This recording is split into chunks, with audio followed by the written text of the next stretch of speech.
loulou, viens, viens. Viens mon loulou. Tati? Ouais, c'est mon colocataire. Oh là là, les bébés. Ça doit être une des infirmières, ça. Tiens, je suis sortie avant. Je suis venue voir ton copain. Elle voulait te voir. Bah oui. Oh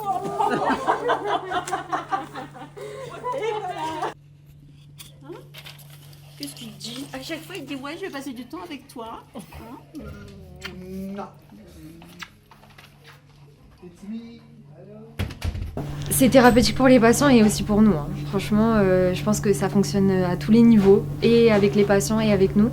Il sent quand les patients vont pas bien, il va naturellement vers les patients, mais il sent aussi quand les patients sont un peu réticents, parce qu'il y en a certains qui ont peur. Ça peut être une limite du chien, mais en fait, ça part très très rapidement.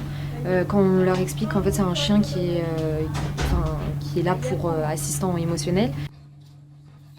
Ah bah tout de suite ils sont le sourire, la première chose c'est le sourire qui arrive quoi. C'est tout de suite magique. Déjà ils sont étonnés de voir un chien dans un hôpital, c'est quelque chose qu'ils n'ont jamais l'habitude de voir.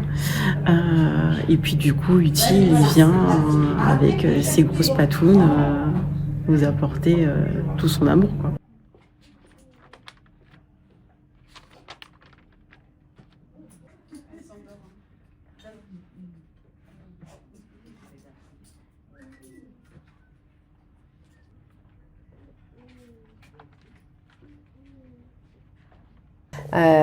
Il apaise vraiment, il facilite la communication entre les professionnels et la victime.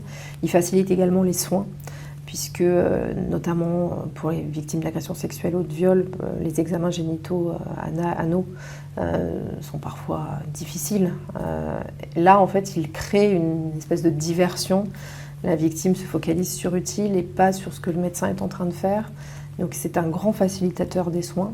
C'est un service qui est en effet émotionnellement difficile, donc il faut avoir une bonne tolérance émotionnelle, mais il faut aussi avoir cette empathie pour les victimes, cette rigueur avec les gardés à vue également, et pour les victimes également, hein, puisqu'on travaille pour la justice. Enfin, je veux dire, nous on n'a pas de parti pris, on est vraiment là pour établir des faits, faire des constats objectifs. C'est super loin. C'est très très loin. C'est loin, mais c'est quand même sur la ligne de RER.